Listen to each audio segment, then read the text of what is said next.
ఆ తల్లి తాటంకముల గురించి విన్నా, ఆ తాటంకములను దర్శించిన మనం రేపొద్దున్న మన ఆడపిల్లల పెళ్లిళ్ళు చేసినప్పుడు అటువంటి సౌభాగ్య సూచనలై ఆ పిల్ల చక్కగా పసుపు కుంకాలతో సంతోషంగా ఉండాలని కోరుకుంటే మన ఆడపిల్ల చెవిలో ఒక తాటాకు ముక్క పెట్టి పెళ్లిపీటల మీద కూర్చోపెట్టిన సువాసినులు అప్పుడప్పుడు తాటంకములను చిన్న చిన్న తాటాకు ముక్క చెవిలో పెట్టుకుని తీస్తున్న అఖిలాండేశ్వరి అమ్మవారి తాటంకాల దర్శనం చేసిన లలితా సహస్రనామ స్తోత్రంలో ఈ నామాన్ని అనుసంధానం ప్రతిరోజు చేసిన సౌభాగ్య స్థానము రక్షింపబడుతుంది. అంత గొప్ప నామం ఈ నామం. అందున ఎప్పుడు చెప్పుకున్నాం? శుక్రవారం నాడు సాయంకాలం చెప్పుకున్నాం. అందుకే లోకంలో ఒక మర్యాద ఉందండి. ఆడపిల్ల పెళ్లి చేస్తుంటే ఇంకా పెళ్లికి ఆ అమ్మాయి ముహూర్తానికి దగ్గర పడుతుందనగా రెండు చేస్తారు. ఒకటి మహాసంకల్పం చేస్తారు పెద్దలు, అక్కడ ఉన్నటువంటి ఋత్విక్కులు మహాసంకల్పం చదువుతారు.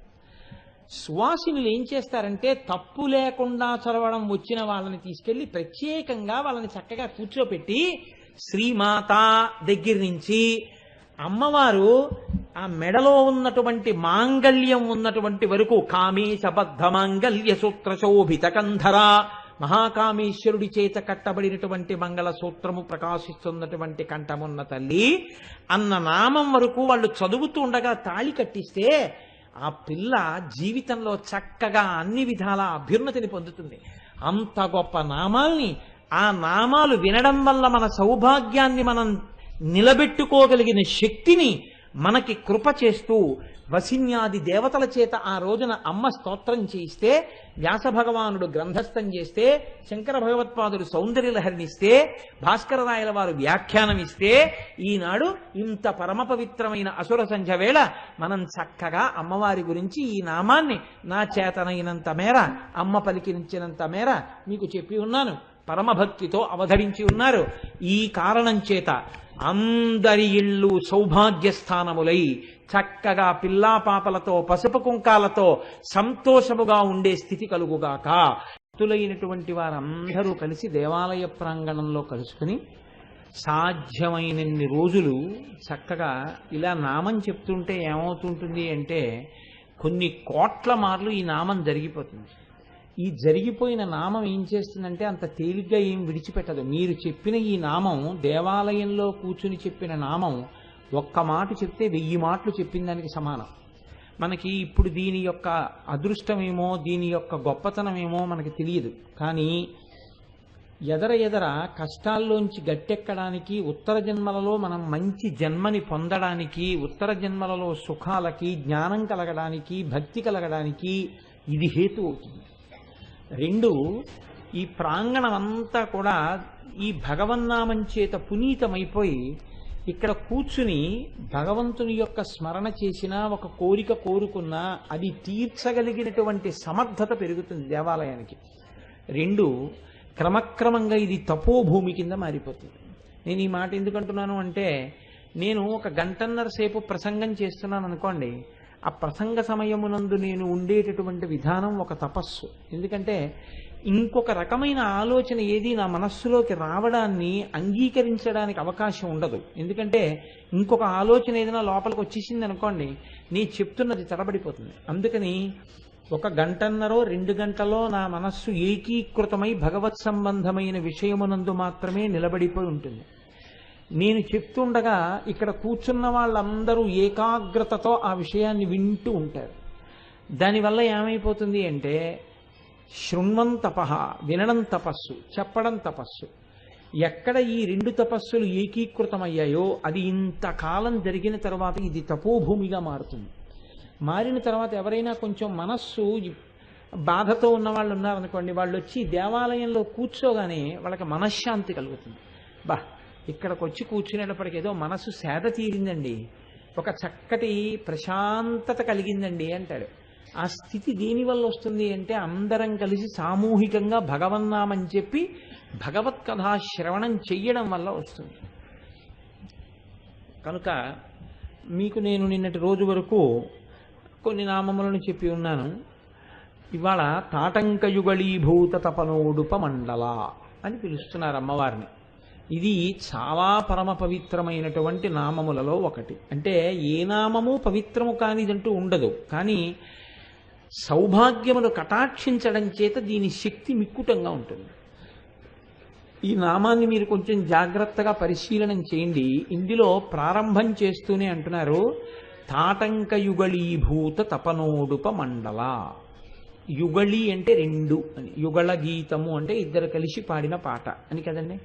తాటంక యుగళి అంటే రెండు చెవులకు అమ్మవారు తాటంకములను ధరించి ఉన్నది. ఇక్కడ మీరు తాటంక అన్న శబ్దానికి కొంచెం జాగ్రత్తగా అర్థం చేసుకునే ప్రయత్నం చేయాలి. ఇప్పుడు అమ్మవారి చెవులకు తాటంకములు ఉన్నవి అంటున్నారు. తాటంకము అన్న మాటకు అర్థం ఏమి? దీన్ని మీరు కొంచెం జాగ్రత్తగా చూస్తే అంక అన్న మాటకు అర్థం గుర్తు. తాటంక అంటే తాటాకు గుర్తుగా కలిగినది, లేదా ఆ చెవియందు తాటాకు గుర్తుగా పెట్టబడినది అని గుర్తు, లేదా తాటాకు చేత గుర్తింపబడినది అని గుర్తు, లేదా సౌభాగ్య సూచనగా తాటాకును గుర్తుగా చెవి ఆభరణముగా కలిగి ఉన్నది అని గుర్తు. మీరు ఎలా మార్చి మార్చి చూసినా దాని భావార్థం మాత్రం ఇంచుమించు ఒక్కలాగే ఉంటుంది. ఇక్కడ మీరు అంక అన్న మాట చాలా గొప్పది ఆ నామంలో. అంకము అంటే తొడ, అంక అంటే గుర్తు. ఇప్పుడు ఈ గుర్తు అన్న మాటని ఆధారం చేసుకుని మీరు చాలా జాగ్రత్తగా పరిశీలనం చేయవలసి ఉంటుంది. గుర్తు అనేటప్పటికీ ఒక వ్యక్తికి ఒక పెద్ద సిద్ధాంతం ఒకటి ఉంటుంది, ఇలా చేస్తే దేశం బాగుపడుతుంది అని ఆయన నమ్ముతాడు. ఇప్పుడు ఆయన భావాలన్నిటినీ కలిపి ఆయన ఒక రంగులో పెట్టుకుంటాడు. పెట్టుకుని ఆయనకి ఎరుపు అంటే చాలా ఇష్టం. ఆ ఎరుపు ఎరుపు ఎరుపు జీవితం అంతా ఎరుపునే నమ్ముకుని బతుకుతాడు. ఇప్పుడు భగవంతుణ్ణి నమ్మనన్నవాడు కూడా ఆ ఎరుపుని నమ్మడంలో ఒక విశ్వాసమును పెట్టుకునే ఉన్నాడు. నా మాటని మీరు పట్టుకుని ఉంటారు అని నేను అనుకుంటున్నాను. ఈ దేశం బాగుపడాలంటే ఇదిగో ఈ సిద్ధాంతాలు ఉండాలి అన్నాడు ఒక ఆయన. ఆయన చేతిలో ఒక ఎర్ర జెండా ఉందనుకోండి, మీరు నేను ఇంకా కొంచెం ముందుకు బయటకు వచ్చేయాలంటే, ఇప్పుడు ఆయన నమ్ముకున్న సిద్ధాంతాలన్నింటికీ ఏమిటి ఆధారం? ఆయన నమ్ముకున్నవన్నీ ఆ ఎరుపులో ఉన్నాయి. అందుకని ఆయన ఎర్ర జెండా ఎర్ర జెండా ఎర్ర జెండా అంటుంటాడు. ఆ ఎర్రతనంలో ఉంది ఆయన గుర్తంతా. ఆయన ఎరుపుని నమ్ముకుని ఉన్నాడు. ఎరుపులో అవన్నీ ఎక్కడ ఉన్నాయా అని మీరు అన్నారనుకోండి, ఆయన ఏదో చెప్తాడు సిద్ధాంతం చెప్పి, మొత్తానికి ఈ ఎరుపులోనే నేను నమ్మిందంతా ఉందంటాడు. ఇప్పుడు ఆయనకి ఆ ఎరుపు గుర్తు ఆయన యొక్క సిద్ధాంతానికి. మన తెలుగుదేశానికి అంతటికీ, తెలుగుదేశానికి అంటే ఆంధ్రదేశానికి అంతటికీ కలిపి తెలుగు తల్లి అని ఒక గుర్తు. దేశాన్ని ఒక సాకారం చేస్తే ఆంధ్రమాత. భరతమాతనంతటినీ బకించంద్ర చటర్జీ దర్శనం చేశారు. వందే మాతరం సుజలాం సుఫలాం మలయజ శీతలాం అని భరతమాతగా ఆయన ఉపాసన చేశారు అమ్మని. అది ఒక ఉపాసన, అది ఒక గుర్తు. అలా సౌభాగ్యమునకు ఒక గుర్తునిచ్చారు. ఈమె సౌభాగ్యవతి. సౌభాగ్యవతి అనగా ఆమె ఐదవతనమును కలిగి ఉన్నది. ఐదవతనమును కలిగి ఉండడము అంటే సభర్తృక, భర్త జీవించి ఉన్నది. సమస్త మంగళములు ఆడదానికి ఎక్కడుంటాయి అంటే భర్త జీవించి ఉండడంలోనే ఉంటాయి. అది ఎంత పవిత్రమైందంటే ఆవిడ పేదరాలా ధనికురాలా ఇవన్నీ అనవసరం. ఆవిడికి ఐదవతనం ఉంటే చాలు, ఆవిడ పూజనీయతని పొందుతుంది. అంతకన్నా వేరొక కోణాన్ని నా నోటితో నేను చెప్పను.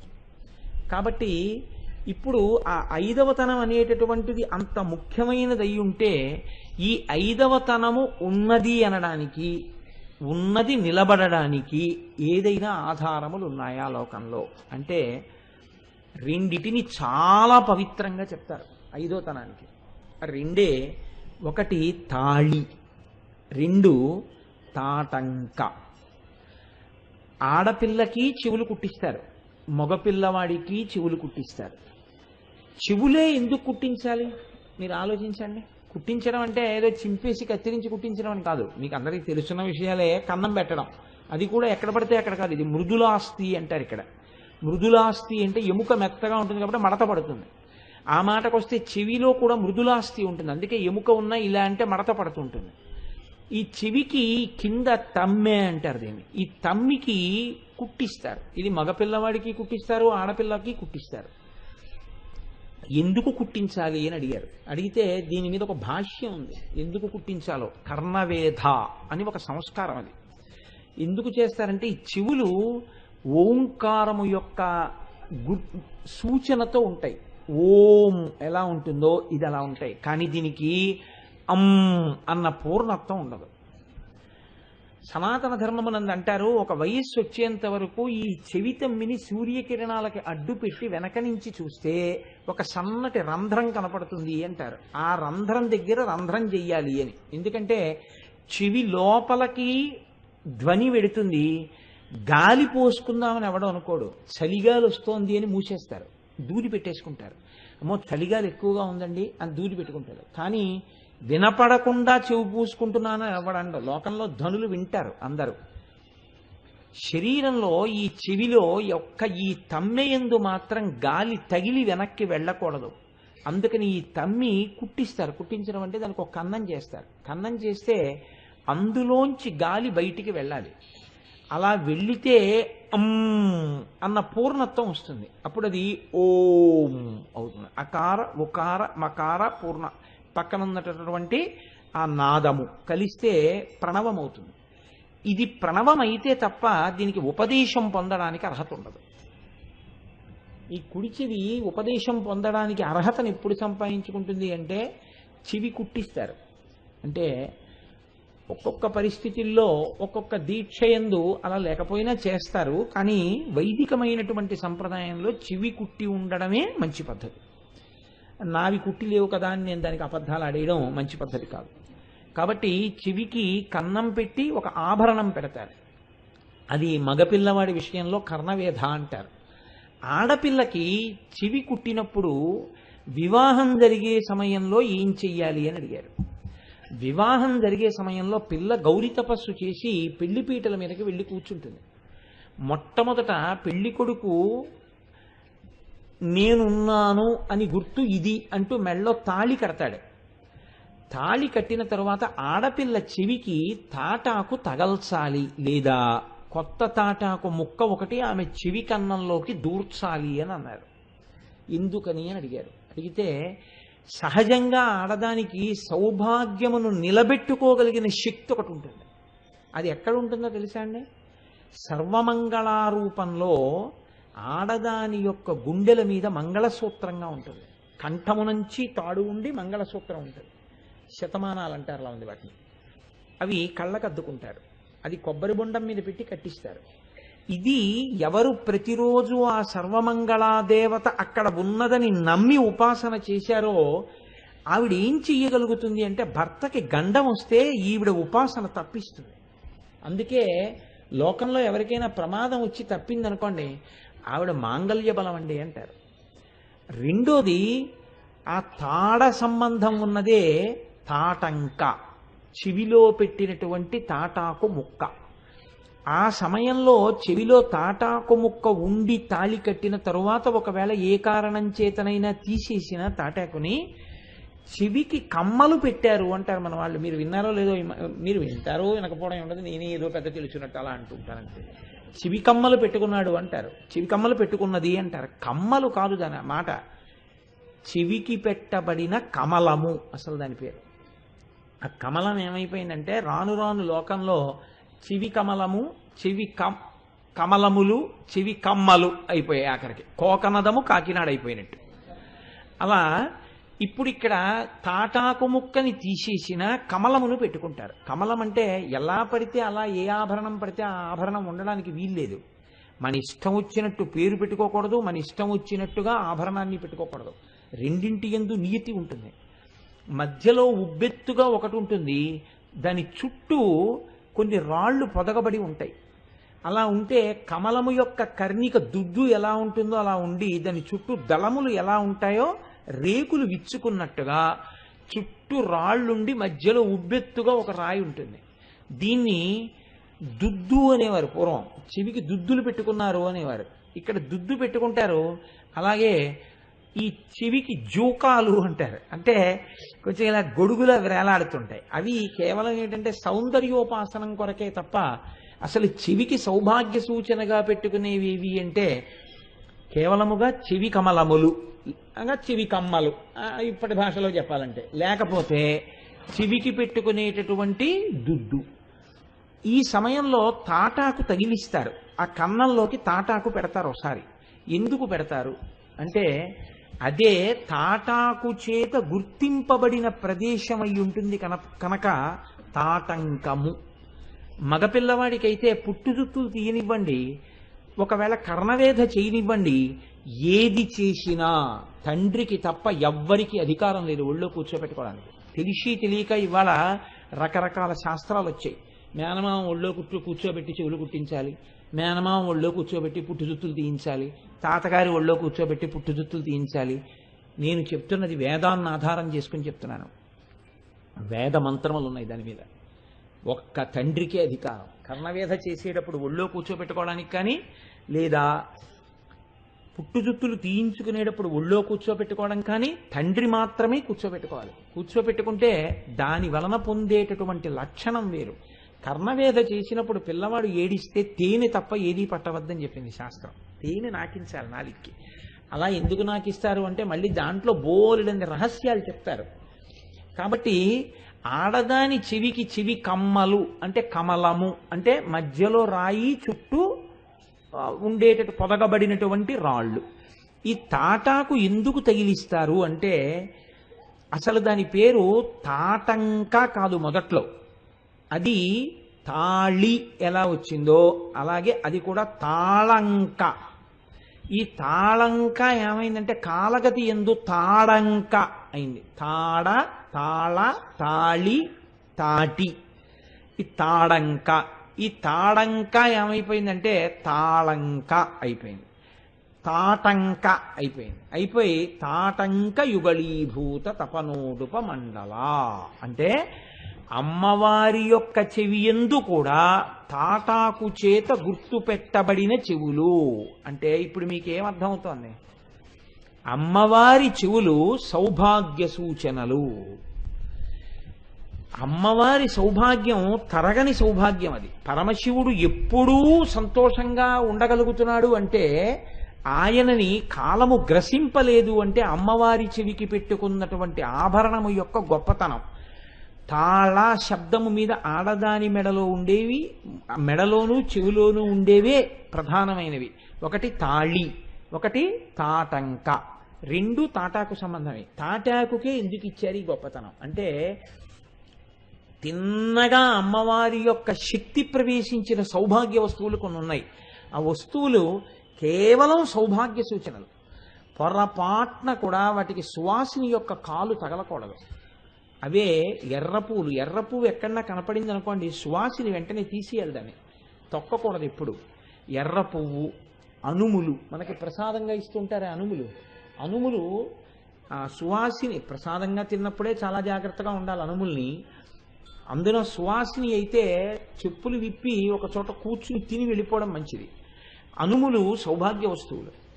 రూపము మారిన పాలు సౌభాగ్య వస్తువులు. ఉప్పు సౌభాగ్య వస్తువు. ఇలా 8 వస్తువులు ఉన్నాయి లోకంలో. అవి వస్తాయి మీకు ఎదర ఒక నామంలో వస్తాయి. అందుకని నేను వాటి గురించి ఇప్పుడు మాట్లాడటం లేదు. 8 వస్తువుల్లో చాలా ప్రధానమైనటువంటి సౌభాగ్య వస్తువు తాటి చెట్టు.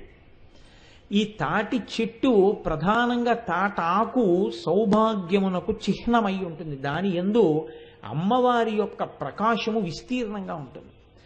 ఈ తాటాకు ఏం చెయ్యగలదు అంటే ఉత్తరోత్తర ఒకవేళ భర్తకి ఏదైనా ప్రమాదము సంభవించేటటువంటి అవకాశం ఉంటే గౌరీ తపస్సు చేసి ఆడపిల్ల వచ్చి పెళ్లిపీటల మీద కూర్చున్న సమయంలో ఆమె చెవులకు పచ్చి తాటాకు ఒకసారి తాకించి ఆ చెవి కన్నములలోకి తాటాకు ముక్క పెట్టి వీలైతే ఆ రోజు పెళ్లి అయిపోయేంత వరకు అలా ఉంచగలిగితే దాని వలన ఆమె యొక్క సౌభాగ్య స్థానము పగిలము చేయబడుతుంది. మీకు నేను ఇంకొక మాట చెప్తాను, మీరు నా యందు నమ్మకంతో దీన్ని వినండి. ఎలాగైనా ఆడది భర్తకి కనపడవచ్చు, దోషం లేదు. స్త్రీకి నిషేధం ఏది అంటే ఎట్టి పరిస్థితులలోనూ చెవులకు ఆభరణం లేకుండా మాత్రం సభర్తృక భర్తకి కనపడకూడదు. ఒకవేళది దుష్ట సమయమై భర్త ఆభరణములు లేనటువంటి చెవులను కానీ భార్యవి చూస్తే ప్రమాదము జరిగినా జరగవచ్చు. అందుకే ఒకవేళ ఏ కారణం చేతనైనా తాటంకములను తీస్తే, చెవి ఆభరణములను తీస్తే భర్తకి ముందు చెప్పవలసి ఉంటుంది. మీరు ఒక అరగంటో గంటో లోపలికి రావద్దు అని చెప్పాలి. చెప్పి ఆ ఆభరణములను తీసి వెంటనే తాటాకు ముక్కలు పెట్టేసుకుని అప్పుడు అవి కడుక్కోవడమో కుంకుడు పులుసులో వేసుకోవడమో ఏదో నా బుర్ర చేసి అప్పుడు మళ్ళీ ధరించిన తరువాత మాత్రమే భర్తృదర్శనాన్ని పొందడం చాలా ముఖ్యమైనటువంటి గమనించదగిన విషయం. ఎందుచేత అంటే నేను మీకు మొదట్లోనే మనవి చేశాను, ఒక ఆయనకి ఎర్ర జెండాలో ఎంత నమ్మకమో వేదం తాటాకు యందు సౌభాగ్యపు శక్తి అంత ఉన్నది అని చెప్పింది. అందుకే తాళి తాటంకము. మామూలుగా తాటాకు సౌభాగ్య సూచనగా అంత శక్తి ఉంటే అమ్మవారి చెవులు ఎంత శక్తివంతమై ఉంటాయి ఆ ఆభరణములు దాల్చినవి. అందుకే అది విన్న, అలా మానసికంగా చూసిన దాని వలన ఏమవుతుందంటే ఉత్తర క్షణంలో మన సౌభాగ్యములు నిలబడతాయి. అందుకే ఆ నామం అంత గొప్ప నామం. అది కూడా దశమి శుక్రవారం సాయంకాలం వింటే మరింత పవిత్రం. కాబట్టి తాటంక యుగళీభూత తపనోడుప మండల. ఇప్పుడు చూడండి, అందరూ మామూలుగా చెవి కమలములు పెట్టుకుంటారు, చెవికి తాటంకములు పెట్టుకుంటారు. అమ్మవారు పెట్టుకునేటప్పుడు ఒక గమ్మత్తు చేసింది. ఆవిడేం చేసిందంటే చెవికి మామూలు ఆభరణాలు పెట్టుకోలేదు. పెట్టుకోకుండా తపన ఉడుప, తపన అంటే సూర్యుడు, ఉడప అంటే చంద్రుడు. అందుకే ఉడిపి అన్న పేరు ఎందుకు వచ్చిందంటే ఉడిపికి అక్కడ చంద్రుడు తపస్సు చేశాడు, అందుకని ఆ క్షేత్రానికి ఉడిపి అని పేరు వచ్చింది. తపనోడుప మండల. ఆవిడ ఒక చెవికి సూర్యుణ్ణి ఒక చెవికి చంద్రుణ్ణి పెట్టుకుని ఉంటుంది. ఏ చెవికి సూర్యుడు ఏ చెవికి చంద్రుడు అనేం ఉండదు. ఇది టెళ్ళినా వచ్చే నష్టం ఏమి ఉండదు. ఈ చెవికి ఇదే పెట్టుకోవాలని ఏమి ఉండదు. అందుకే సూర్యుడు ఇటు రావచ్చు, చంద్రుడు ఇటు రావచ్చు, దానివల్ల పెద్ద ప్రమాదం ఏమి ఉండదు. కాబట్టి యుగళీభూత రెండిటినీ దాల్చి ఉన్నది. సూర్యుణ్ణి చంద్రుణ్ణి తన చెవిలకు ఆభరణములుగా కలిగి ఉన్నది. సౌభాగ్య సూచనలో చెవిని అంత ప్రధానంగా ఎందుకు తీసుకున్నారో తెలుసా అండి? చెవిని అంత ప్రధానంగా తీసుకుని అక్కడ తాటాకు అన్నది పెట్టి అది సౌభాగ్య స్థానము అని నిర్ణయించడానికి ఒక కారణం ఉంది. ఏది ఆ కారణము అంటే, సనాతన ధర్మమునందు విడాకులన్న మాట లేదు. అసలు ఆ మాట లేదు. అసలు దంపతులు విడిపోవడం అనేటటువంటి ప్రశ్న తేలేదు సనాతన ధర్మం. ఎప్పటికీ కలిసే ఉండాలని చెప్పిందంతే. ఒకవేళ పొరపాటు చేసినా ఉద్ధరించుకుని మళ్ళీ తన పక్కకి తెచ్చుకోవడమే గౌతముళ్ళ. అంతేకాని అసలు భార్యని విడిచిపెట్టేయడం, విడాకులు తీసుకోవడం అనేటటువంటి సందర్భం, అసలు ఆ అధ్యాయం, అటువంటి స్థితి సనాతన ధర్మమునందు లేదు. అంత కలిసి ఉండవలసినటువంటి స్థితిలో ఆమె ఈయన మాట వినాలి, ఈయన ఆవిడ మాట వినాలి. మీరు చూడండి, ఆయన నా మాట ఏం వినరండి అంటుంది. ఆవిడ బాధల్లా ఏమిటంటే ఆయన నా మాట వినరండి. ఆయన ఏమంటాడో తెలుసా అండి? ఆవిడ నా మాట విందండి. విందంటే చెవులకు దూదిట్టుకుంటుందా? కాదు, ఆచరించదు. వినుట అంటే ఆచరించుట. వినుట అంటే ఆయన చెప్పింది పాటించాలి నేననేటటువంటి వినయముతో కూడినటువంటి అనువర్తయై భార్య ఉండుట. అందుకని వాళ్ళిద్దరూ అలా కలిసి ఉంటే బండికి 2 చక్రాలుగా ఉంటారు. అంతేకాని అస్తమానం భర్త మీద జోకులేయడం, భర్తని పనికిమాలిన వాడిగా చూడడం, అది సంప్రదాయం అని అనిపించుకోదు, అది గొప్ప విషయం అని కూడా అనిపించుకోదు. ఎందుకు అనిపించుకోదో తెలుసా అండి? 3 కారణముల చేత అనిపించకూడదు. ఎందుచేత అంటే, ఒకటి, ఆడదానికి ధర్మశాస్త్రం ఒక గొప్ప స్థితినిచ్చింది.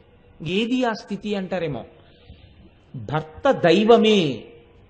దైవమైన కారణం చేత ఆవిడ తీసుకొచ్చి ఆయనకు ప్లేట్ ఇడ్లీ అక్కడ పెట్టింది అనుకోండి, ఈశ్వరుడికి బాలభోగం చేసిన ఫలితం ఆవిడ ఖాతాలో వేస్తారు. భర్త కాళ్ళు పట్టింది అనుకోండి, భగవంతుడికి ఏకాంత సేవ చేసిన ఫలితం ఆవిడ ఖాతాలో వేస్తారు. ఆయన పూజ చేసుకుంటుంటే ఈవిడ నైవేద్యమో వంటో చేసింది అనుకోండి, పిల్లలకి జడలేసింది, వేస్తే ఆయన చేసిన పూజలో సగం ఫలితం ఈవిడ ఖాతాలో వేస్తారు. నీ ఉపాధి నిలబడింది అంటే ఆవిడ చేసిన సేవ వల్ల. అందుకని నీ పుణ్యం అంతట్లో ఆవిడికి సగం వేస్తారు, నీ పాపంలో ఆవిడికి వేయరు. నీకు అన్నం పెట్టింది సరిగ్గా ఉండమంది కానీ నిన్ను పాపం చేయమందే, అందుకని వేరు. కానీ ఆవిడ చేసుకుందనుకోండి, మళ్ళీ ఆవిడ భగవన్నామని చెప్పింది అనుకోండి, మొగాడికి వేరు, భర్తకి లేదు అందులో. అందుకే చిత్రం ఏమిటో తెలుసా అండి, పరమ పుణ్యాత్ముడు ఈశ్వరోపాసకుడైనటువంటి భర్తకి భార్య అయిన వ్యక్తి జీవితం ఎలా ఉంటుందంటే, ఇద్దరి శరీరములు పడిపోతే ఏకకాలంలో ఆవిడ ఖాతాలో పుణ్యం ఎక్కువ ఉంటుంది, ఈయన ఖాతాలో తక్కువ ఉంటుంది. ఎందుకో తెలుసా అండి, ఈయన చేసిన దాంట్లో సగం ఆవిడకి వెళ్ళిపోయింది, ఈయనకి సగమే మిగులుతుంది. ఆవిడ పైన ఇంకొంచెం ఏదైనా చేసింది అనుకోండి, ఆవిడ ఖాతాలో దిగునీకృతం అయిపోతుంది. కాబట్టి భర్తని ఈశ్వరుడిగా అందించింది సనాతన ధర్మం. రెండు, యోమే భర్త సమే గురువు, భర్తయే గురువు. భార్యాభర్తల్లో భర్త ఉపదేశం తీసుకుంటే భార్యకి భర్త ఉపదేశం చేసేయచ్చు తప్ప ఇంకా మళ్ళీ భార్య కూడా ఉపదేశం తీసుకోవాలని ఏం లేదు ధర్మశాస్త్రం. ఆయన తీసుకుని ఆయన ఆవిడికి ఉపదేశం చేస్తారు. అంటే యోమే భర్త సమే గురువు. భగవంతుడికి చేసిన సేవ కన్నా గొప్ప సేవ ఎవరిది అంటే గురువుకి చేసినటువంటి సేవ. అది అసలు వదిలిపెట్టదు. గురువు గారికి చేసిన సేవ రక్షణ కవచమై నిలబడిపోతుంది. ఇప్పుడు ఆమె ఒక ఉపదేశం కూడా తీసుకుందనుకోండి, భర్త దగ్గర తీసుకుని ఆయన్ని సేవిస్తోందనుకోండి, ఆయనకి అన్నం వండి పెడితే ఈశ్వరుడికి గురువుకి వండి పెట్టిన ఫలితం పడుతుంది. ఈయనకి మనసు పెట్టి నైవేద్యం పెడితేనే. ఆయనకి కాళ్ళు పట్టిందనుకోండి, ఈశ్వరుడికి గురువుకి రెండు ఫలితాలు వస్తాయి.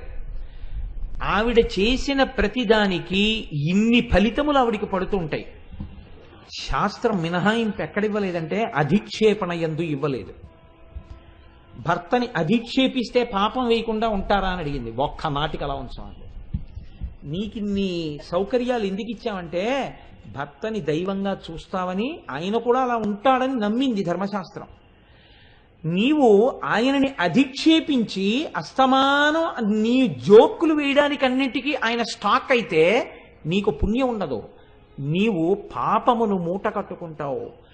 గురువుని అధిక్షేపించినట్టు, భగవంతుణ్ణి అధిక్షేపించినట్టు పాపం ఖాతాలో పడుతూ ఉంటుంది. కాబట్టి అస్సలు ఏమంటే మరి అలా అయితే ఇంకా హాస్యం పనికిరాదా? ఖచ్చితంగా అనుమతిస్తారు. ఎప్పుడు అది భర్తకి ప్రసన్నతకి కారణమైతే, ఆయన కూడా దాని వలన సంతోషిస్తే ఏ దోషం లేదు. ఆయన సంతోషిస్తే అడంకాలతో తన్నండి, ఇబ్బంది లేదు. జలజాతాసనవాసవాది సుర పూజాభాజనం బైతనర్చుల తాంతాయుధు కన్న తండ్రి జగమ కరమచ్చోవామ పాదంబులం తొలగంతో చలతాంగి ఎట్లేగు నాథుల్ నేరముల్ చేయ బేరలకం చెందిన కాంతలెందు రుచిత వ్యాపారముల్ నెత్తురే నన్ను భవదీయ దాసుని మనంబున నెయ్యపు కింకపూని తాచిన అది నాకు మన్ననయ చెల్వగు నీ పద పల్లవంపు మత్తను పులకగ్ర కంటక వితానము తాచిన సొక్కునంచునేననియద అలుకమానవ కదాయికనైన అరాళ కుంతల అని కాలు పట్టుకోగలిగిన భర్త అయితే షహబాష్, ఏమి ఇబ్బంది లేదు. కానీ అలా తప్పు వద్దు, ఎందుకు అలా అనవసరం ఆయన అన్నాడు అనుకోండి, తనకండి. కాబట్టి నేను ఈ మాట ఎందుకు చెప్పాను అంటే, ఈ పరిధి, ఈ సరళ రేఖని నేను ఎందుకు చెప్పాను అంటే, నీకు ఇది ఒకటి చెప్పి ప్రయోజనం ఏమి ఉండదు. దాని యందు ధర్మశాస్త్రము యొక్క నియతిని మీరు గమనించవలసి ఉంటుంది. అప్పుడు ఇక్కడే ఇప్పుడే మీరు అనుగ్రహాన్ని, ఈశ్వరానుగ్రహాన్ని మూటలు మూటలుగా కట్టుకోగలుగుతారు. అందుకే ఒక పతివ్రత అన్న మాట ఒకటి ఉంటుంది సనాతన ధర్మంలో. వాడి ఎంత దూర్తుడవనివ్వండి, ఆయన పట్ల మర్యాదగా ప్రవర్తించింది అంతే. ఆవిడికి సూర్యోదయాన్ని ఆపు చేసే శక్తి వచ్చింది. దురాత్ముడు వాడైతే వాడికి అన్నం పెడితే ఈ శక్తి ఎక్కడి నుంచి వచ్చిందండి అంటే ఆయనలో దైవాన్ని చూసిందంటే. ఆ చూడ్డంలో ఆవిడ శక్తిని పొందేసింది. కాబట్టి ఇది సనాతన ధర్మము యొక్క గొప్పతనం. కాబట్టి ఇప్పుడు అమ్మవారు తాటంక యుగళీభూత తపనోడుపమండల తల్లి ఒక చెవికి సూర్యుణ్ణి ఒక చెవికి చంద్రుణ్ణి పెట్టుకుంది. మామూలుగా చెవికి పెట్టుకున్న ఆభరణమునందు సర్వమంగళాదేవతని ఉపాసన చేసినటువంటి స్త్రీ యొక్క సౌభాగ్యమునందు ఏ విధమైనటువంటి ప్రమాదము ఉండదు అని చెప్తుంటే, సూర్యచంద్రులే తాటకంకములుగా ఉన్నటువంటి తల్లి యొక్క సౌభాగ్యానికి మేర ఎందుకుంటుందండి? ఆ సూర్యచంద్రులు కదులుతుంటే కాలగతిలో లోకాలన్నీ పడిపోతున్నాయి. ఆ సూర్యచంద్రులు ఆవిడకి ఆభరణాలు. ఇంకా ఆవిడ భర్తకి ఇబ్బంది ఎక్కడ వస్తుంది? ఆవిడ సౌభాగ్యానికి ఇబ్బంది ఎందుకుంటుంది? కాబట్టి ఆవిడ నిత్య సౌభాగ్యవతి, ఆవిడ నిత్యమంగళ, సర్వమంగళ, పెద్దింటమ్మ, పేరంటాలమ్మ, తలుపులమ్మ, మీరు ఎన్ని పేర్లు పెట్టండి అన్నీ ఆవిడే. కాబట్టి ఇప్పుడు అది ఆవిడ యొక్క అఖండ సౌభాగ్యమునకు సూచనగా ఉంటుంది. ఇందులోనే మీకు ఒక పెద్ద రహస్యాన్ని ఒకదాన్ని చెప్తారు లోకంలో. తల్లి లోకాలన్నింటినీ కూడా, తల్లి తన బిడ్డలందరినీ కూడా పోషించుకుంటుంది. పోషణ తల్లి తన యొక్క పాలచేత శైశవ దశలో పోషిస్తుంది. తర్వాత పిల్లవాడి మాట విని అమ్మా అనేటప్పటికీ గభాలను లేచొచ్చి ఏం కావాలి నాన్న అంటుంది అని వాడికి కావలసినవి వండుతుంది. మీరు చూడండి, లోకంలో ఒక మర్యాద ఉంటుంది. అమ్మ తన కొరకు వండుకోవడం అనేటటువంటిది మీకు కనపడదు. ఇది నా కోసం వండుకున్నాను అని ఆవిడ అందం. ఆవిడికి బెల్లం పెట్టిన కూర అంటే చాలా అసహ్యం అనుకోండి. ఆవిడ ఎప్పుడు తిందు బెల్లం పెట్టిన కూర. ఆవిడికి అది పెద్ద ఇష్టమైనటువంటి విషయం కాదు. కానీ పెళ్ళైన కొత్తల్లో అత్తగారు వడ్డిస్తూ ఉంటుంది, మా వాడికి కాకరకాయ బెల్లం పెట్టండి, ఆ కాకరకాయ బెల్లం పెట్టండి, ములక్కాడ బెల్లం పెట్టండి, వాడికి ఎంత ఇష్టమో అంటుంది. ఆవిడ ఎప్పుడూ బెల్లం పెట్టిన కూరలు ఇంట్లో వండుతుంది. కానీ ఆవిడ ఎప్పుడూ వెల్లుల్లిపాయ కూర వండుకోదు. ఎందుకు వండుకోదు? ఈయన ఎప్పుడూ వెల్లుల్లిపాయ ముట్టుకోడు. అందుకని ఆవిడ వెల్లుల్లిపాయ మానేసింది. తప్ప నీకు 3 రోజులు సోమవంగా బుధ బెల్లం పెట్టి ఉండాను, గురు శుక్ర శని వెల్లుల్లిపాయతో వండుతాను అందం.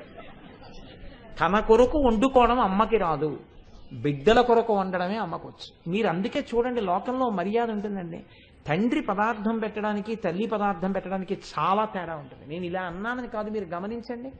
తండ్రి బజార్లోంచి ఒక 1/2 కిలో మధుర పదార్థం తెచ్చాడు అనుకోండి, ఒరేయ్ తినండి అని ఇస్తాడు. అమ్మ తెచ్చింది అనుకోండి, ఎలా ఉంది అంటే అమ్మకి తృప్తి ఇవ్వడంలో ఉండదు, తిని పిల్లాడు సంతోషించడంలో ఉంటుంది. తండ్రి తృప్తి ఎక్కడ ఉంటుందంటే ఇచ్చేయడంలో ఉంటుంది. బస్ అసలు ఆ పోషణ అమ్మండి, అది అన్నపూర్ణ అంటే. ఆవిడ మీరు అనుభవించి సంతోషించినప్పుడు కానీ ఆవిడికి పూర్ణత్వం లేదు, ఆవిడ ఆనందించదు. అది ఆడదానికి చెల్లింది, అది లేకపోతే లోకం లేదు అసలు. అమ్మవారు ఏం చేస్తుందిట అంటే, ఆవిడ ఒక చెవికి సూర్యుడిని పెట్టుకుంది. ఈ సూర్యుడి ద్వారా ఈ లోకాన్నంతటిని ఆవిడ పోషిస్తుంది. ఎలా పోషిస్తుందో తెలుసా అండి? గాలిలో ఆక్సిజన్, కార్బన్ డైఆక్సైడ్, హైడ్రోజన్ అని 3 ఉంటాయి. ఈ 3 ఇంకా చాలా ఉంటాయి, హీలియం, ఆర్గాన్, నియాన్, క్రిప్టాన్, ఇవన్నీ ఉంటాయి. వీటిల్లో ప్రధానమైనవి ఆక్సిజన్, హైడ్రోజన్, కార్బన్ డైఆక్సైడ్. ఈ ఆక్సిజన్, హైడ్రోజన్, కార్బన్ డైఆక్సైడ్లలో మీరు కొంచెం జాగ్రత్తగా గమనిస్తే ఆక్సిజన్కి హైడ్రోజన్కి ఒకే రకమైన ధర్మం ఉంటుంది. 2 దహనదోహదకారులైన వాయువులు. ఇవి మంటని మండిస్తాయి. మంట మండుతుండగా మీరు ఆక్సిజన్ విడిచిపెట్టారనుకోండి, అది ఇంకా మండుతుంది. హైడ్రోజన్ వదిలిపెట్టారనుకోండి, ఇంకా మండుతుంది. 2 మండిస్తాయి. కార్బన్ డైఆక్సైడ్ విడిచిపెట్టారనుకోండి, మంట ఆరిపోతుంది. అమ్మవారి గొప్పతనం ఎక్కడుందంటే, మంటని ఉద్దీపనం చేయగలిగినటువంటి హైడ్రోజన్ 2 పాళ్ళు, ఆక్సిజన్ 1 పాళ్ళు కలిపితే ఆవిడ మంటనార్పగలిగిన నీటిని తయారు చేస్తుంది. H2O, వాటర్కి అందుకే symbol, chemical code H2O. Hydrogen 2 పాళ్ళు, ఆక్సిజన్ 1 పాళ్ళు కలిపి నీరు చేసి ఆవిడ లోకాన్ని పోషిస్తుంది. కార్బన్ డైఆక్సైడ్ మనం పీల్చామనుకోండి ప్రాణం పోతుంది. ఎందుకంటే కార్బన్ డైఆక్సైడ్ని మనిషి వదిలిపెట్టేస్తాడు. మనం గాలిని పీల్చినప్పుడు ఆక్సిజన్ని తీసుకుంటాయి ఊపిరితిత్తులు, కార్బన్ డైఆక్సైడ్ని బయటకు వదిలేస్తాం. అందుకే వదిలే వాయువు వేడిగా కల్మషంతో ఉంటుంది. కానీ నిజంగా అమ్మవారి పెట్టినటువంటి నియతిని మీరు గమనించండి. చెట్లు ఏం చేస్తాయంటే కార్బన్ డైఆక్సైడ్ని పుచ్చుకుని ఆక్సిజన్ వదిలేస్తాయి. చెట్లు కూడా ఆక్సిజన్నే పుచ్చుకుని కార్బన్ డైఆక్సైడ్ని వదిలేయనుకోండి, అసలు మనుష్యులు ఎవ్వరు ఇంతకాలం బతకరు. ఎందుచేత అంటే, చెట్టు ఏదైనా తినాలి అంటే తను తినడం కోసం తయారు చేసుకోదు. చెట్టు హైడ్రోజన్ని, ఆక్సిజన్ని, కార్బన్ డైఆక్సైడ్ని 3 సూర్యరశ్మితో కలిపి ఫోటోసింథసిస్ చేస్తుంది. అంటే కిరణజన్య సంయోగ క్రియ అంటారు తెలుగులో. ఈ కిరణజన్య సంయోగ క్రియ చేత క్లోరోఫిల్ చేస్తుంది. క్లోరోఫిల్ అంటే పత్రహరితం. ఆకుపచ్చగా ఉండడానికి కారణం ఏమిటంటే, దాంట్లో ఆహారాన్ని తయారు చేసి పెడుతుంది. పెడితే ఆ ఆహారము తయారు చేయబెట్టబడి ఉంటే అందులో మనం ఏం చేస్తాం? ఆహారమునకు ఆ చెట్ల మీదనే ఆధారపడతాం. ఆధారపడి అందులో ఉన్నవన్నీ తెచ్చుకుని మనం తింటాం. తోటకూర తినా, పాలకూర తినా, మెంతి కూర తినా, వంకాయలు తినా, బెండకాయలు తినా, అదే పని. రైతు బజారుకి వెళ్ళడం అందుకే కదండి. కాబట్టి ఇప్పుడు అమ్మవారు చెట్ల చేత ఆక్సిజన్ని విడిచేటట్టు చేసి కార్బన్ డైఆక్సైడ్ని పీల్చుకునేటట్టు చేస్తోంది. ఒక్క వేప చెట్టు ఇంట్లో ఉందనుకోండి, అమ్మవారే అన్నారు వేప చెట్టుని. అందుకే ఎందుకో తెలుసా అండి, అది కవచమై కాపాడేస్తుంది అంతే ఆరోగ్యాన్ని. ఒక పెద్ద వేప చెట్టు ఇంటి ముందుంటే దాని మించి వచ్చేటటువంటి గాలి మిమ్మల్ని అలా ఓషధి కింద నిలబెట్టేస్తుంది. దాని మించి వచ్చే గాలిలో క్రిములున్నా సరే అది తొలగొట్టేస్తుంది, అంత శక్తివంతం. అందుకే అమ్మవారు వచ్చిందని వేపాకే కప్పుతారు. వేపాకుని అమ్మవారి కిందే చూసింది లోకం. కాబట్టి కిరణజన్య సంయోగక్రియ చేయించి ఆవిడ లోకాల్ని పోషిస్తోంది సూర్యుడై. కాదు, మీరు ఒక విషయాన్ని కొంచెం జాగ్రత్తగా చూడండి. ఆవిడే సూర్యుణ్ణి చెవికి పెట్టుకుని లోకమును తల్లిగా పోషిస్తోంది. ఈ సూర్యుడు అమ్మవారి ఆదేశం ప్రకారం, పిల్లల యొక్క బాధ ప్రకారం ఆయన ఏం చేస్తాడంటే భూలోకంలో ఉన్నటువంటి నీటిని అంతటినీ లాగేస్తాడు. వచ్చేస్తోంది కదా, ఇంకా శిశిర ఋతువు తాగిపోతే చైత్ర వైశాఖ మాసములు వసంత ఋతువు దగ్గర నుంచే మన ప్రారంభం ఏంటంటే ఎండా వేడి మొదలైపోతున్నాయి. ఇప్పుడు అసలు వసంత ఋతువు చాలా ఆహ్లాదంగా ఉండాలి. ఇక గ్రీష్మం అవి వచ్చేసాయంటే ఇలా కూర్చోలేము, ఎన్ని ఫ్యాన్లు ఎట్టినా చెమట్లే తడిసిపోతుంటాయి, బనీళ్ళు తడిసిపోతున్నాయి, లాల్చీ తడిసిపోతుంది. నీటిని లాగేస్తాడు సూర్యుడు. లాగేసి తానేమైనా ఉంచుకుంటాడా? ఏమీ ఉంచుకోడు ఈ నీటిని. సుధామప్యాస్వాద్య ప్రతిభయ జరా మృత్యుహరిణీం నిపద్యంతే విశ్వే విధిశతమఖముఖాద్యాది విశదః కరాళం యక్ష్వేళం కబలతవత కాలకలన నశంభోస్తన్మూలం తవ జనని తాటంక మహిమా అన్నారు. అమ్మా, సుధామప్యాస్వాద్య ప్రతిభయ జరా మృత్యుహరిణీం. దేవతలలో బ్రహ్మాదులు కూడా ఒక కోరిక కోరుకున్నారు. ఏమిటా కోరిక అంటే మాకు వృద్ధాప్యం రాకూడదు, మాకు రోగాలు రాకూడదు. ఈ కోరికలతో వాళ్ళు పాల సముద్రాన్ని మధించారు. మధిస్తే అందులోంచి అమృతం వస్తుంది, మనం ఆ అమృతం తాగుదాం అనుకున్నారు. అని మధిస్తే ఏవో చాలా ఇబ్బందులు వచ్చాయనుకోండి, వాళ్ళకి వచ్చిన వాటిలో ఏది వచ్చినా ఎవరో ఒకళ్ళు పుచ్చుకున్నారు. అమృతం వచ్చిన తర్వాత అందరూ పుచ్చుకున్నారు. వాళ్ళు మాకు కాదు, లోకంలో ఎవ్వరూ పుచ్చుకోము అని వదిలేసింది మాత్రం ఒక్కటే ఉంది, హాలాహలం. మిగిలినవి అందరూ తలకోటి పుచ్చుకున్నారు. ఏదో దేవతలు కొని పుచ్చుకున్నారు, రాక్షసులు కొని పుచ్చుకున్నారు. ఉచ్చైశ్వరం వస్తే ఆ గుర్రం వచ్చినప్పుడు బలిచక్రవర్తి పుచ్చుకున్నాడు. కానీ హాలాహలం వచ్చినప్పుడు మాత్రం ఓ పిసర్ రుచి చూద్దామని ఎవరనలేదు, అందరూ వదిలేశారు. వదిలేసి పరిగెత్తారు. పైగా ఎక్కడికి పరిగెత్తారు అంటే సరి కైలాసముజొచ్చి శంకర నివాసద్వార ముంజేరి ఈశుని గవ్వారుకు లడ్డుపడ్డ తలమంచుంజొచ్చి కుయ్యో మొర్రో విను వాలింపుము చిత్తగింపుము దయన్ వీక్షింపుమం చంబుజాననము కిల్కని రక్తరక్షణ కళా సౌరంభురించెంబుని. అందరూ పరిగెత్తుకుంటూ కైలాసనాథుడైనటువంటి పార్వతీపతి పరమేశ్వరుడి దగ్గరికి పరిగెత్తారు. ఈశ్వర, ఒళ్ళు కొవ్వెక్కి పాలసముద్రాన్ని మదించాం, అమృతం రాలేదు, హాలాహలం వచ్చింది. ఎవరు పుచ్చుకుంటారు దీన్ని? లోకములను కాల్చేస్తోంది.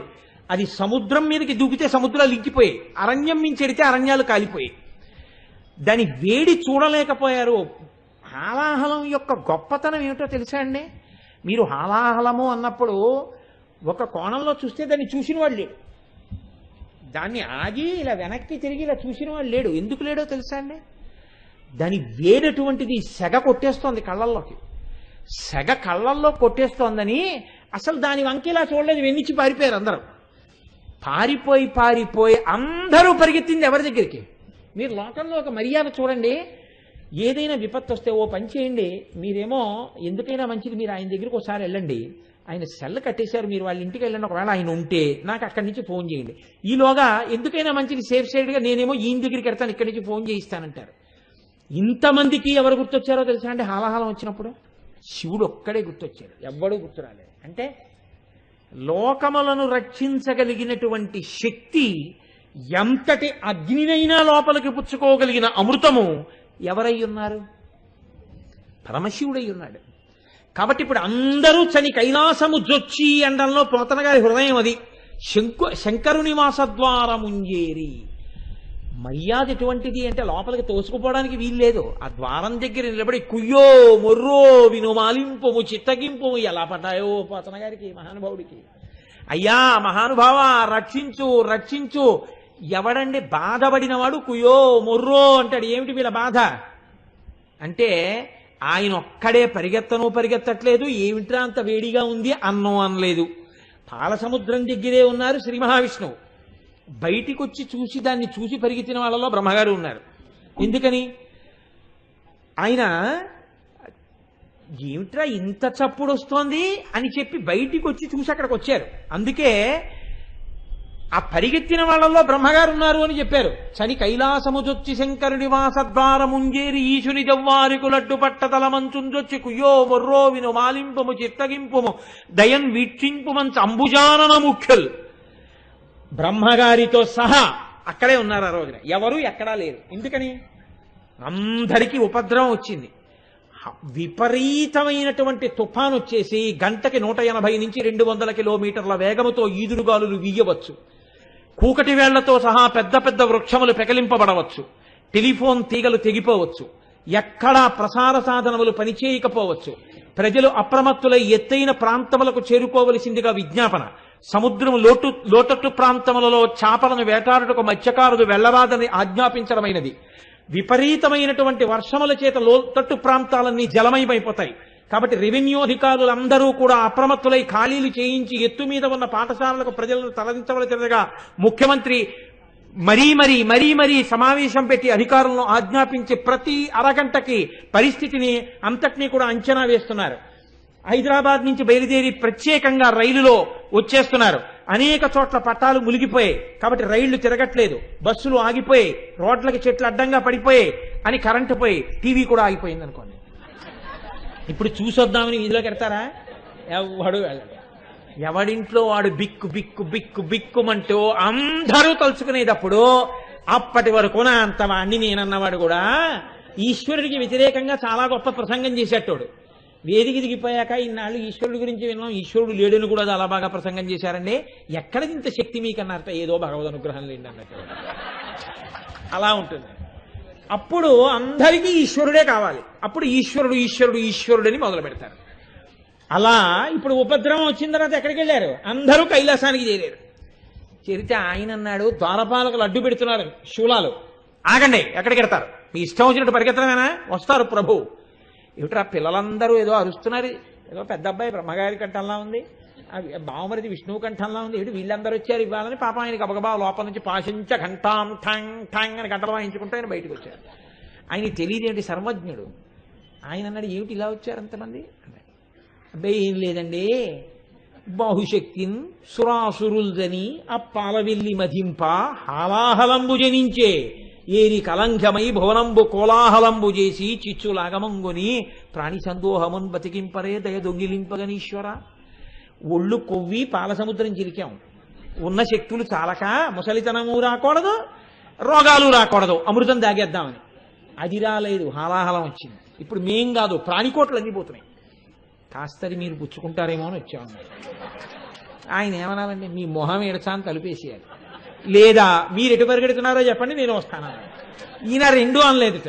ఆయన ఏం చేశాడో తెలుసా అండి? అమ్మవారికి నచ్చ చెప్పుకున్నాడు వెళ్ళి. కంటే జగముల దుఃఖము వింటే జలజనిత విషపు వేడి మీ ప్రభువయ్యుంటకు వార్తుల ఆపద గింటించుట దాన ఫలము దానం కీర్తి మృగాక్షి అని. ఒక్కనాడు కొడుకు, రే ఒక్కసారి రారా, చూడాలనుందిరా, రారా రారా అంటే, నాన్నగారండి ప్రమోషన్ వచ్చిందండి, ప్రొబేషన్లో ఉన్నానండి, ఇప్పుడు రాకూడదండి, మీరు ఎప్పుడు కావాలంటే అప్పుడు సెల్లో దొరుకుతానండి, ఒక కొత్త సెల్ తీసుకున్నానండి, మీరు ఆ నెంబర్ కొట్టండి మీతో మాట్లాడతాను అన్నాడు తప్ప రాలేదు. వాడికి కావేరులు వచ్చి హాస్పిటల్లో ఉన్నాడు. కోడలు ఫోన్ చేసింది ఏడుస్తూ, మా అయ్యగారు మీరు ఒకసారి వస్తే బాగుంటుంది, నాన్నగారు అంటున్నారండి ఆయన. ఇప్పుడు తల్లి ఒకవేళ ఇన్నాళ్ళు మీరు పిలిస్తే రాలేదు, ఈ రోహిణీ కార్తెలో ఎక్కడికి వెడతాం, ఏడవనివ్వండి, అలాగా దుర్మార్గుణ్ణి అందనుకోండి. పెద్ద ఆయన అంటాడు, అదేంటి అలా అంటావు, తప్పు. కొడుకు వాడు ఏదో పాపం దుందుడుగుతనం చేశాడు ఆ పాటి దానికే అని, పద బయలుదేరదాం. ఎక్కడికి బయలుదేరతాం? పేపర్ చూసారా? ఏమి ఎక్కడ తత్కాల్ కాదు, ఉత్తర క్షణకాల్లో కూడా ఏం లేవుట. అంటే జనరల్ కంపార్ట్మెంట్ ఎక్కుదాం. రోహిణీ కార్తెలో నెత్తి మీద గొడ్డేసుకుని పెద్ద ఆయన కొడుకు దగ్గరికి వెళ్తాడు. అలా ఈయన భార్యకి నచ్చజెప్పుకుంటున్నారు, పుచ్చేసుకుంటాను పార్వతి అని. అంటే ఆవిడ చూసి ఎంత ఔదార్యం అండి శివుడంటే ఔదార్యం, తండ్రి అండి లోకాలకి. అందుకే కాళిదాస్ ఒక్క మాట చెప్పాడు, వాగర్ధ వివసంపృక్తవు వాగర్ధ ప్రతిపత్తయే జగత పితరవు వందే పార్వతీ పరమేశ్వరవు అని. చూశావా, నీ అన్నగారు శ్రీ మహావిష్ణువు లోకాలని కాపాడాలి, లోకాలన్నీ పాడైపోతే ఆయన బెంగ పెట్టుకుంటారు. అందుకని లోకాల్ని కాపాడతాను పార్వతి అంటే ఆవిడంది సరే మీ ఇష్టం ఎలా ఇది కావాలంటే అలా బుచ్చేసుకోండి.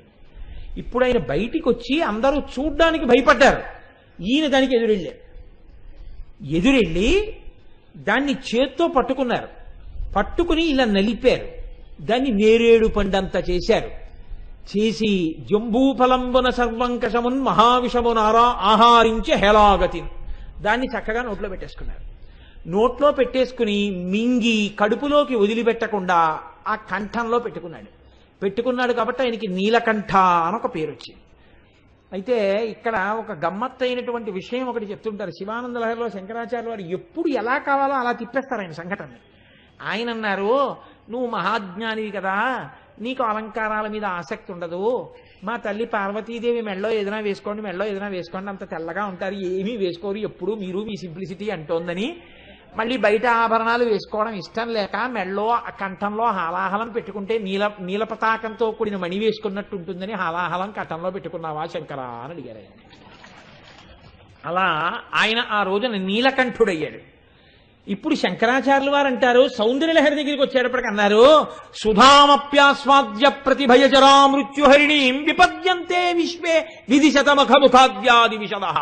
ఏడమ్మా 100 మఖములు 100 యజ్ఞములు చేసినటువంటి వాడు ఇంద్ర పదవిని పొందాడు. ఆ ఇంద్రుడేడి వెళ్ళిపోయాడు కాలగతిలో. అమృతాన్ని తాగినటువంటి బ్రహ్మగారి వెళ్ళిపోయారు.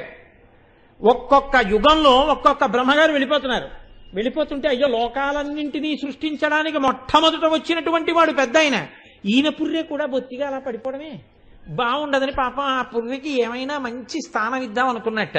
ఇంట్లోనూ అక్కడ పెడితే ఏమిటండి ఇంట్లో పుర్రెట్టుకున్నారు అనుకుంటారని చిన్నతనంలో నాకు కూతురు పుట్టిన కొత్తల్లో నా కూతురికి ఒక 4-5 ఏళ్ల వయస్సుండగా మా ఇంటికి ఒక బంధువుకు ఆవిడ వచ్చారు, ఒక వృద్ధురాలు.